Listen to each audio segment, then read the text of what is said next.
명백하게 법관의 독립을 침해한 판사를 헌법재판에 회부하는 것이 국회의 당연한 의무일까요? 아니면 아무리 그렇다 하더라도 퇴직 직전의 판사를 탄핵하는 게 사법부를 길들이기 위한 국회의 오만일까요? 많은 법조인들이 존경하는 헌법학자 한상 교수와 함께 판사 탄핵 이슈 잠시 후에 짚어보고요. 일주일 넘게 정치권을 뜨겁게 달궜던 북한 원전 문건에 대한 팩트와 여야의 의견 확인하고 대안을 찾아봅니다. 스타트 알고리즘 디톡스 정치로 시작합니다.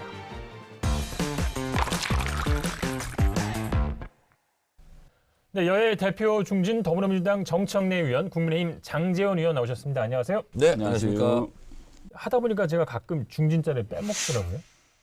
이거 빼도 됩니다. 네. 전당대회 안 나오세요? 이번 전당대회? 컨시더레이션. 아니, 그러니까 그 이낙연 대표가 4월까지인가요? 3월. 3월까지인가요? 네. 출마할 거예요? 고려 중에 있습니다. 고려. 장제원 의원은요? 저는 이번에는 출마 안 하려고요. 다음번에. 예. 대권 근데 창출의 저보고는 역할을 하고 그다음에 초선 의원들하고 권리당원들이 실제로 나가라고 많이 하고 있어요. 제가 볼 때는 출마하기 위해서 페이스북을 많이 활용을 하고 자기 지지층에 강력한 메시지를 던짐으로 인해서 출마 가능성이 있구나라고 생각을 했습니다. 아, 그렇습니까? 자, 오늘 디톡스 정치 토론 룰 소개하고 시작하겠습니다.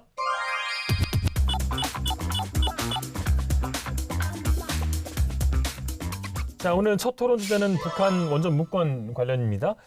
논란이 커지자 지난 그 1일이죠. 산업부가 북한 원전 문건을 공개했습니다. 시점은 2018년 5월 14일에 작성 추정이 되고 있는 거고요. 추정이라고 맞죠? 예, 제목은 북한 지역 원전 건설 추진 방안이라는 그런 파일인데요.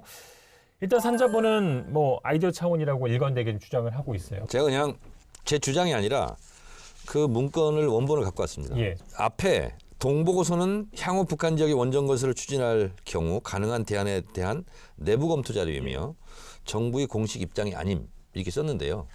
그래서 제가 알아봤어요. 이렇게 단서를 붙이는 것이 늘 있는 일은 아니다. 이례적인 일이긴 하다. 그러면 이걸 왜 붙였을까? 이 문건을 혼자 쓰고 혼자 본 게 아니잖아요. 예. 근데 관련 부서들끼리 돌려볼 수도 있잖아요. 근데 자칫 이게 나가면 마치 공식 입장처럼 될 수 있기 때문에 그냥 우리끼리라도 검토 자료다. 예. 그래서 공식 입장이 아니다라는 것을 붙일 수밖에 없었다라는 정황이고요.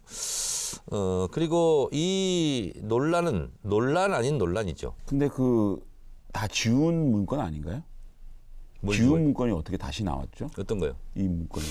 이게 포렌식이 산자부에 포렌식 했나요? 부서에서는 감사원에서 뺏어왔나요? 검찰에 뺏어왔나요? 그 부서에서는 삭제를 했는데 예. 산업부의 컴퓨터에 남아 있었다는 거예요. 그래서 그거를 이제 가져간 것 같아요. 그 검찰에서. 저렇게 자꾸만 해명 자체가 네. 너무 장황하고 그래요. 저는 이게 국민을 우습게 하는 거다 생각을 해요. 사실 저 정도 문건, 저 정도 구체적인 문건이 일개 산업부 국장이 아이디어 차원에서 만든 거다? 입지까지 나와 있어요. DMZ, 심포, 또 신한울 원전. 그렇게 구체적으로 어떻게 북한에 원전을 지원하고 에너지를 지원할 것인가에 대한 그 안을 만든 게 일개 산업부 국장이 할 수 있다? 그렇게 저는 변명하지 말고 이 문건을 어떻게 만들었고 또 청와대는 어떻게 보고했고 투명하게 그렇지 않습니까? 이명박 정권에서 비핵 개발 3천. 어떻게 보면 핵을 폐기했을 때는 1인당 GNP를 3,000불 만들어주겠다. 더 큰 지원을 해주겠다는 얘기 아닙니까?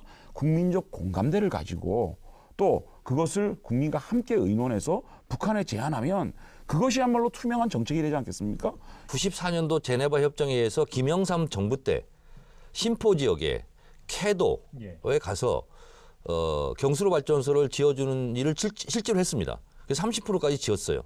그때 김영삼 정부 때 신포에 갔던 캐도 책임자가 서훈 전 국정원장이에요. 그래서 김영삼 정부 때 이걸 시작했던 거예요. 실제로 돈이 갔고 김정은 핵무기 없애면 한국형 원전 지어주자. 여기 이제 원전 얘기는 없지만 그러면 공무원들이 나중에 북미 정상회담에서 실제로 비핵화가 되면 산업부 담당인데 북한의 경수로 다시 검토 한번 해봐. 라는 걸 대비해서 했던 것 같아요. 제가 봤을 때. 그렇고요. 한미 원자력 협정에 의해서 우리가 원전에 대해서 어떤 것도 미국 몰래 할 수가 없습니다. 네. 그래서 하나하나 미주알 고주알 미국이 다 감시하고 있고요. 대남 제재가 갈 수도 있는 이런 상황이라서 그래서 이것을 국민의힘에서 지금 공격했던 애초의 취지는 몰래 북한에게 뭔가 내통하고 거래하지 않았느냐. 그래서 그걸 이적행위라고까지 해서는 안 될 표현까지 썼는데 미국하고 원자력 협정 그리고 NPT라는 게 있잖아요. 네. 그 관계상 북한의 원전을 지어준다? 인공위성에서 개미새끼 움직이는 것까지 다 보고 있는 상황에서 어떻게 그걸 몰래 지어준다? 현실적으로 불가능한. 현실적으로 불가능하다 이런 얘기죠. 예. 근데 참 저는 문재인 정권의 이 이율 배반이라 그럴까요? 정신 세계가 이해가 안 돼요. 이 정권 들어오자마자 월성 1호기 조기 폐쇄시키고 이 원전은 환경적으로도 나쁘고 원가도 좋지 않고 이 원전에 대해서 얼마나 비판을 하고 예. 탈원전이 이 정부의 슬로건이고 메인 정책입니다. 그런데 북한에는 원전 지어준다고요? 장제원 원수는 그런 식으로 얘기한다면요. 박근혜 대통령 공약이 뭐였냐면요. DMZ에 평화공원을 짓겠다고 그랬어요. 제가 19대 국회 때 외통위원회에 있었는데 북한과의 관계는 더 멀어지는데 또 박근혜 거기다가 정부 350억을 언제까지 박근혜 정부 350억을 이명박 정부 예산책 줘야 저기 된다는 조선시대 거예요. 때 이방원이 쿠데타 왜 했는지 따져봅시다. 그러니까 계획과 안과 검토안과 실현되는 거는 많은 차이가 있는 거죠. 그래서 일개 공무원이 검토한 걸 가지고 마치 문재인 대통령이 이것을 실제로 하려고 했다라고 주장하는 것은 억지죠. 쟁점은 이게 이제 북한의 비핵화 진전에 따른 어떤 제공 계획이었느냐. 그렇죠. 아니면 그거 관계없이 비핵화에 관계없이 그냥 일방적인 지원, 정보 제공이었느냐. 이 문제가 지금 쟁점이 된 것 같아요. 저는 이렇게 생각합니다. 첫째는 이게 굉장히 위험성을 내포하는 일이다. 무슨 말이냐면 북핵 개발에 쓰일 수 있는 게 원전입니다. 두 번째는 아까 말씀하셨지만 불법성을 내포하고 있는 겁니다. NPT를 다시 복귀해야 됩니다. IAEA 100% 사찰을 받아야 되고 북핵 폐기에 대한 완전한 그 일이 끝난 다음에 할 수 있는 일이거든요. 그런 것들이 있기 때문에 저희들이 이 문제는 꼭 시시비비를 밝혀야 되겠다. 저희들이 무턱대고 이거를 뭐 색깔 오늘 뭐 이낙연 대표께서 뭐 정치 공작이니 북풍 공작이니 이런 거 아닙니다. 어떻게 해서 이런 것들이 진행됐고 또 정부에서는 이거를 또 북한에 제한을 한 사실이 있는지 USB 까십시오. 까면 되잖아요.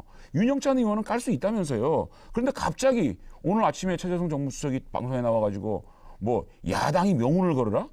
왜 이렇게 이걸로 협박을 합니까? 까면 되는 거를. 남북 정상 간 오고 간 대화라든가 무슨 자료라든가 이런 것을 공개하라고 하는 것은 외교 관례상 30년, 50년 묶여있는 비밀 문서를 공개하라고 하는 거하고 똑같은 거예요. 어느 나라에서 정상 간에 있었던 그리고 발표문 같은 경우는 공개되지만 그 과정, 협상 과정을 공개하는 데가 어디 있습니까? 그거는 바로 국익의 침해예요. 그리고 그러면 대한민국 대통령하고 누가 어떤 나라 정상이 대화를 하려고 하겠어요? 정상회담 하지 말란 얘기예요. 그 제가 좀 주장하고 싶은 거는요. 또 좀 그 해명이 너무 좀 앞뒤가 안 맞고 궁색해요. 대통령께서 화력 발전이나 신재생 에너지 같은 경우에는 제한을 했다라는 게 청와대에서 해명하는 거 아닙니까, 그죠? 원전은 아니다. 네, 원전에 화력 원자도 발전이나 없다. 예. 뭐 신재생 에너지라고 얘기하는데 이거는요 정말 조금만 이 북한 사정을 알면요 이런 거짓말이 어디 있습니까? 북한은 이미요 화력 발전, 수력 발전은 충분히 지을 수 있는 여력도 있고 또 많이 있고요. 아무 매력이 없는 제안입니다. 그들이 원하는 게 아마 원전이었을 거라고 생각하는 겁니다. 예. 저는 가장 걱정되는 게 1차 정상회담에서 대통령이 김정은 위원장이 이 전력 문제가 심각하다. 원전에 대해서 좀 고려해달라라는 부탁을 받고 와서 산자부를 통해서 이게 지시가 내려갔고 거기에 대한 안을 가지고 북한에 제안을 한 거라면 상당히 심각한 문제다. 원전은 잘못되면 핵물질 또 핵잠수함 개발로 돌아올 수 있는 위험한 전략자산의 문제거든요. 자, 원전에 원자도 없다는 거고요. 네. 아니, 화력 발전이 그게 이렇게 생각해 봅시다. 그게 매력이 있는 제안입니까? 자, 그러니까 남북 지금의 관계가 타결이 안 되지. 대북 제재가 어느 정도까지 심각하냐면요. 국제사회에서 북한의 인도적 지원, 예를 들면 영유아, 무슨 물품, 예. 의약품 이런 거 있잖아요. 이런 거 지원하려고 해도 다 걸리고요. 감기약을 보내려고 해도 트럭 때문에 안 되는 거고요. 원자력 협정이 있고요. IAEA가 있고요. NPT가 있고요. 이 상황에서 설령 상상을 했다고 치자면 그것이 가능합니까 지금? 그래서 현실 가능한 신재생 에너지 이런 것과 또 남북 철도 연결, 그래서 철도 뭐 가서 용역 조사하고 하지 않았습니까? 예. 그런 걸 하는 거예요. 실제로요. 위험한 정책을 했고 그것이 이적행위라면 김영삼 정부 때 캐도가 이적행위인 거예요. 야당이 김영삼 문제 정부 제시하는 때 게 어떻게 그렇게 김영삼 정부 때 공작입니까? 심포에 지어주려고 했던 것은 원전이에요, 원전 아니에요. 원전이죠. 그렇죠? 그렇죠. 김영삼 정부 때 그럼 이적행위를 먼저 한 거네. 그거는 반드시 북핵 개발을 중지해라. 제가 조건으로 준 잠깐 이제 겁니다. 상상력을 발휘해 본다면 조건이 있는 겁니다. 그거는. 예, 잠깐만 끼어들겠습니다. 사회자 끼어들기 2회? 예, 2회까지만 주십시오. 이 USB에 이제 원전에 원자도 없다는 이제 주장인데 혹시라도 만약 원전에 관련한 내용이 있더라도 지금 보면 이 내용 봐서는 우리가 단독으로 하겠다는 것도 아니고 현실적으로 지금 유엔과 미국의 대북 제재 때문에 할 수도 없는 거고 또 이 한국형 원전 원천 기술이 미국이 갖고 있잖아요. 그래서 이 비핵화 과정이 잘 진행이 되고 하면 그 전제 조건도 이런 것들이 있다 정도 소개했다면 그건 문제가 또 안 되는 거 아니겠습니까? 근데 왜 거짓말하죠?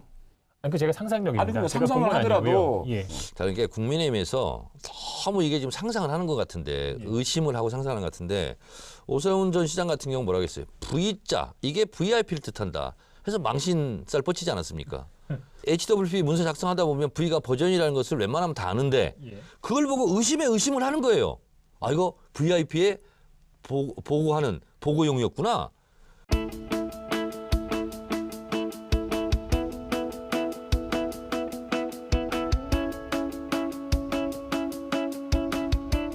그러니까 그런 지나친 상상은 건강에 해롭습니다. 아니요. 저희들은요. 이 원전 문제만큼 또 북핵 문제만큼은 꼼꼼히 따져야 돼요. 야당 입장에서는 굉장히 우리의 재산과 생명이 달린 문제잖아요.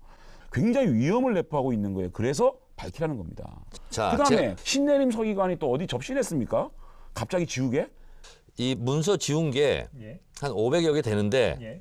이 중에서 220개가 또 과거 정권 얘기하는 박근혜 정부 재임 시절에 작성했던 문서래요. 예. 그러니까 뭘 꼭 집어서 뭐 하고 그런 것이 아니라 그냥 툭 날린 거죠. 그것을 무슨 뭐 그럼 박근혜 정부 때 했던 것도 뭐 이것도 뭐 캥기는 게 있습니까? 아니, 저한테 물어보세요? 그래서 제가 지웠습니까? 감사원 감사 직전에 이 파일을 지운 부분은 지금 수사를 하고 있는 부분 네. 아니겠습니까? 좀 지켜보면 결과가 나올 것 같고요. 만약에 USB를 정말 청와대에서 공개를 했는데 국민의힘에서 주장한 것처럼 그런 내용이 안 나왔을 때 또 타격도 있지 않겠습니까? 아니 무슨 타격이 있습니까?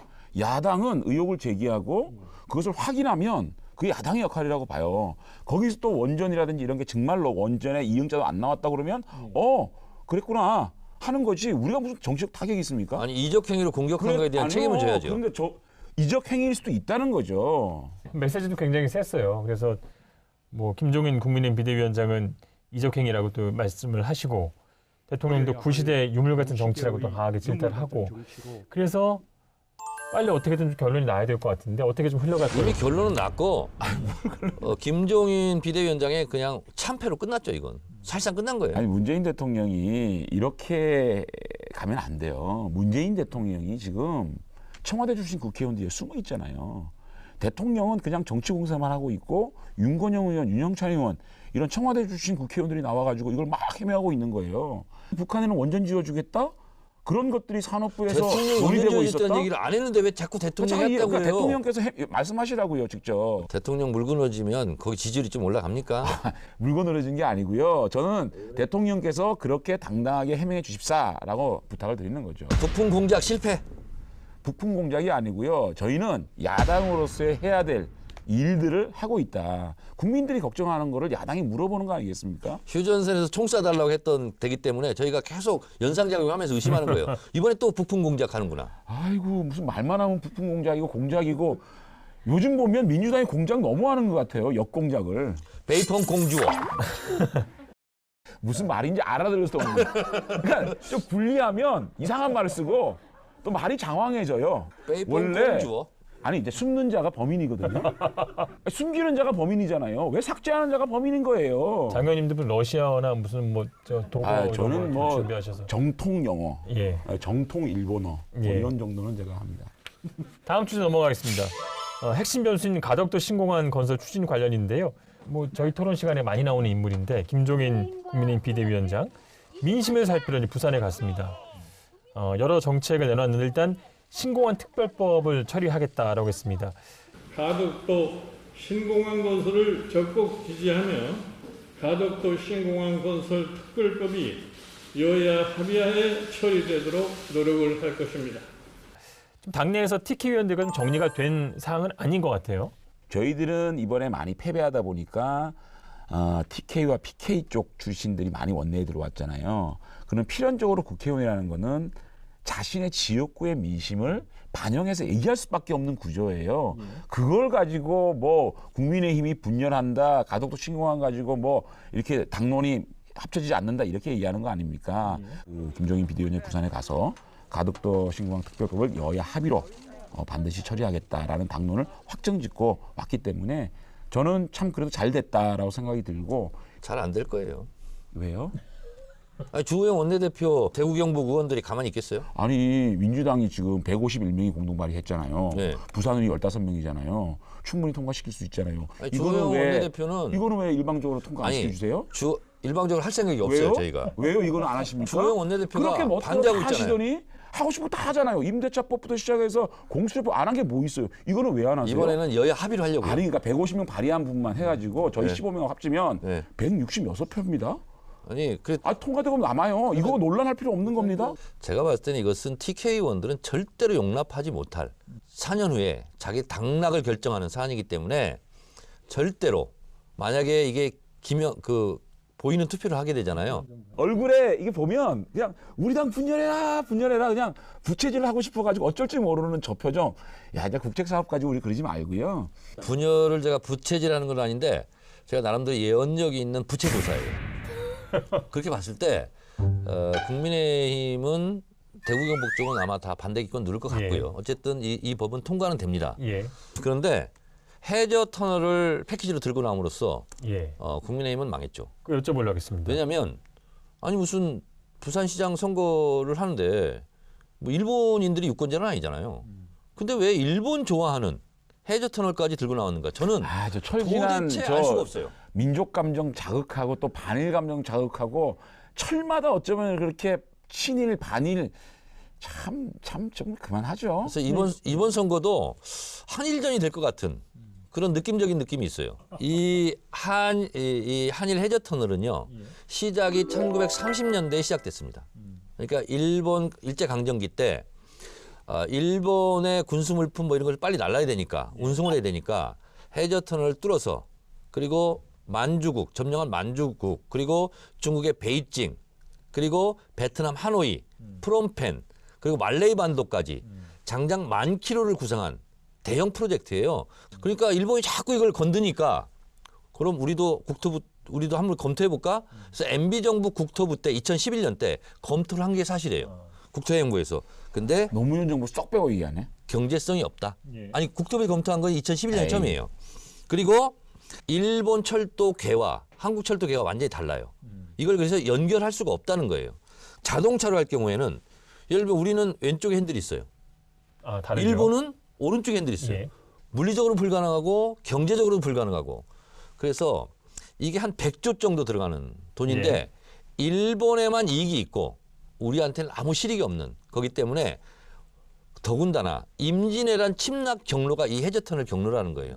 그래서 이런 것이 알려지면 우리 국민 정서상 할 수가 없다라는 거죠. 참 남의 당 공약 비판하기 위해서 다양하게 공부하시고 연구하셨네. 그럼 연구해야죠. 공부하는 정청래. 부산시장 선거까지 참 고생 많으십니다. 이거는 가덕도 신공하고 패키지입니다. 그 당내에서 조금 논의가 됐던 내용입니다. 그럼요. 이거는요. 노태우 정부부터 시작해서 김대중 정부, 노무현 정부에서도 검토됐던 사업이에요. 예. 가덕도 신공항이 경제성 논란이 있잖아요. 이 경제성 논란을 해결할 수 있는 게 해저터널입니다. 보완책 중에 하나다. 예. 큐슈 지역에는 일본에는 대형 물류 공항이 없습니다. 그렇기 때문에 동부가 물류의 거점 도시로 부산이 발전할 수 있고 이 물류의 비용을 우리 가덕도 신공항이 가져올 수 있다라고 하면 다른 정부에서 검토를 한 결과 생산 부가 효과가 54조 그리고 고용 유발 효과가 45만이 나는 겁니다. 그래서 이거는 가덕도 신공항과 해저터널을 연결하는 큰 패키지 부산을 완전히 이 대한민국의 관문으로 만들 수 있는 대형 프로젝트거든요. 의지를 가지고 우리가 해결해 나간다면 부산을 획기적으로 발전시키고 변화시킬 수 있는 저는 좋은 공약이다 생각합니다. 장제원 의원께서 부산 지역 국회의원이기 때문에 제 얘기를 잘 들으셔야 됩니다. 만약에 해저터널을 털면 부산은 통과역이 되는 거예요. 부산으로 올 필요가 없어요. 예. 그리고 부산에 올 관광객들이 철도를 타고 올 관광객들이 해저터널을 쉽게 일본으로 다 넘어가서 일본에 가서 밥 먹고 일본에 가서 자는 거예요. 관광 수입이 일본으로 가는 거예요. 부산이 별로 이익이 없어요.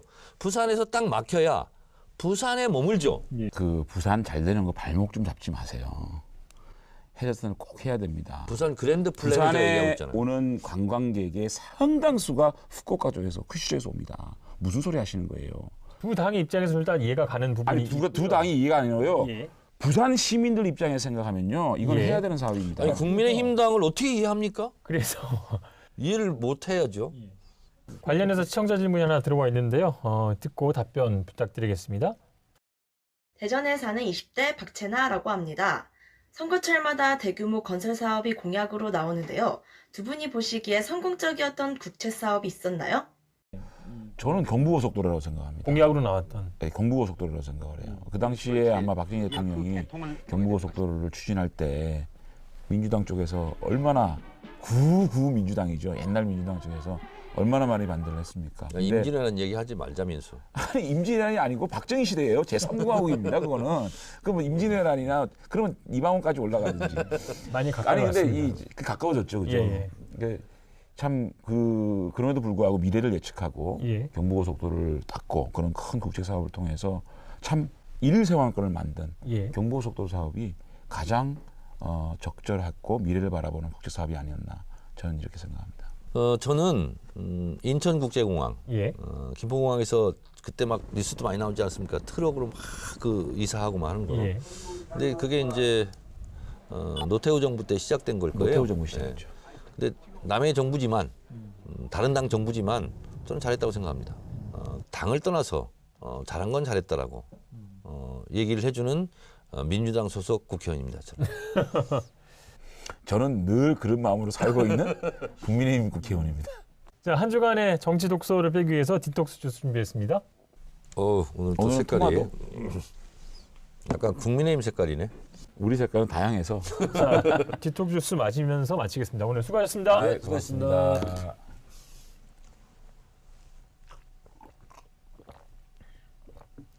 맛있다.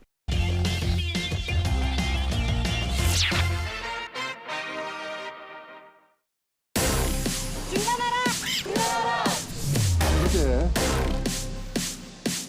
이번에 양재 보완을 위해서 우리 특별법은 사법개혁을 향한 국민적인 열망들을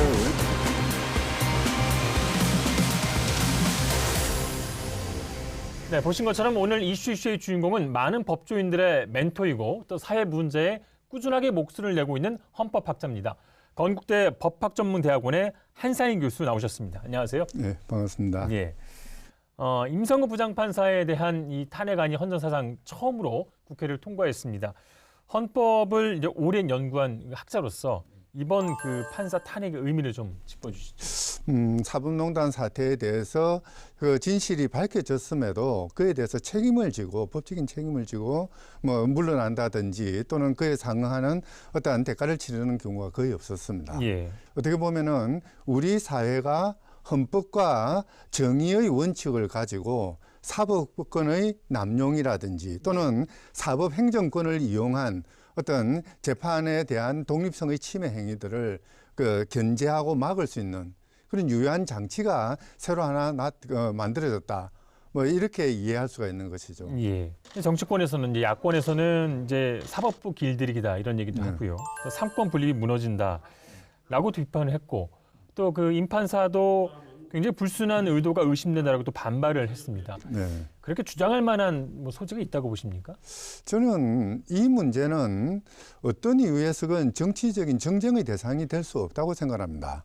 우리 헌법은 그 법관과 재판의 독립을 보장함으로써 바로 그렇게 법의 수호자로 그리고 국민의 권리의 수호자로 기능하게 만들었습니다.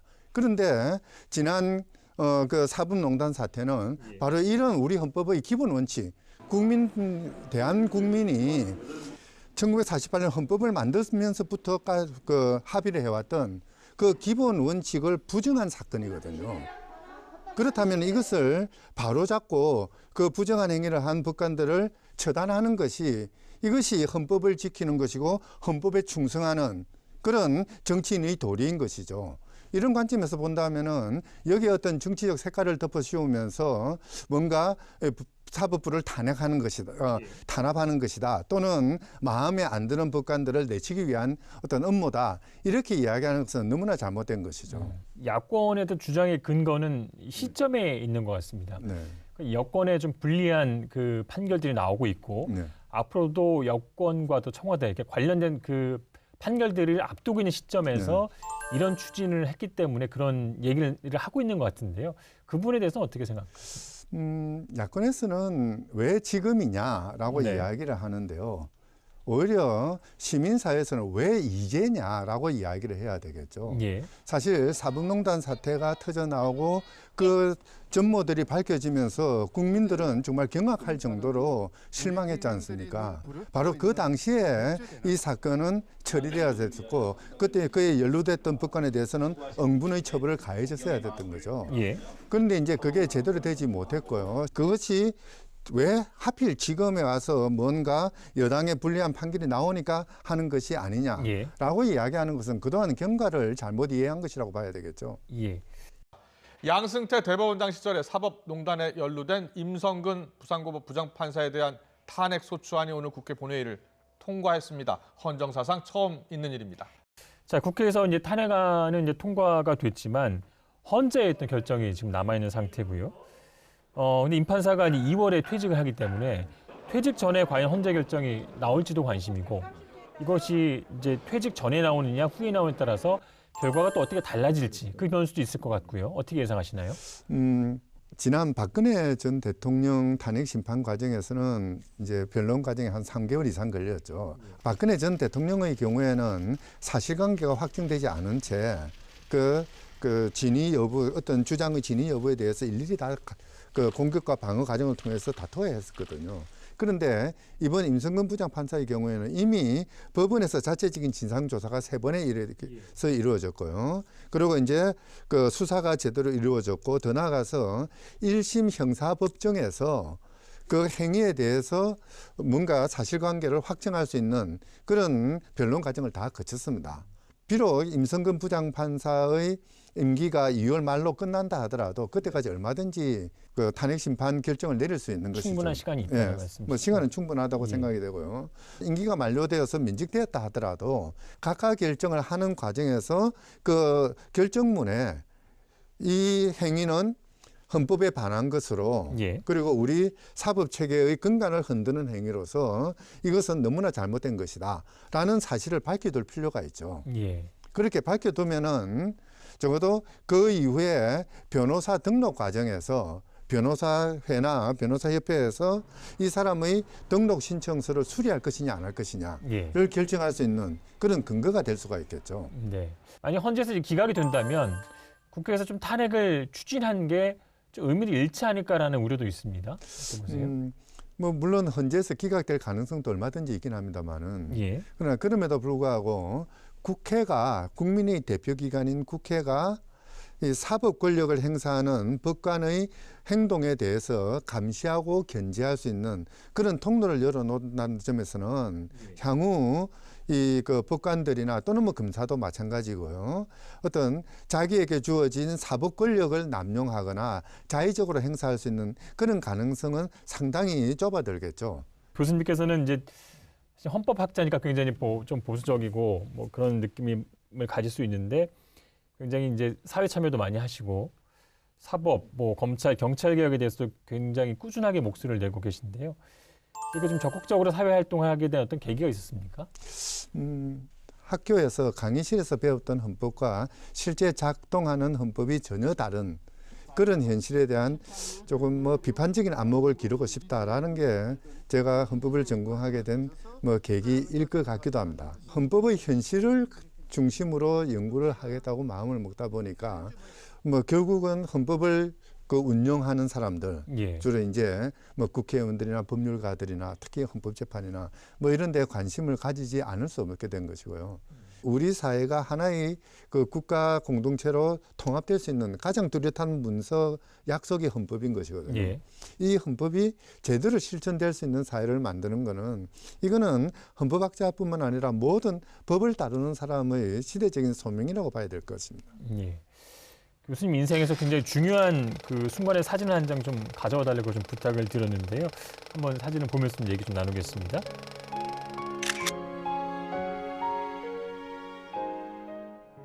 자, 이 사진은 그냥 언제 찍은 사진인가요? 6년 전에 우연히 독일의 미넨에 갔다가 이런 말씀 드려도 될지 모르겠습니다만 용변이 급해서 둘러보니까 법원이 있었습니다. 예. 법원의 화장실은 공짜일 거 아닙니까? 그래서 들어갔습니다. 뭐 법원 구경도 할 겸 지금 실제 재판이 벌어지고 있는 그 법정들 예. 옆에 똑같은 법정인데 거기 들어가 보니까 사진이 쭉 걸려 있었어요.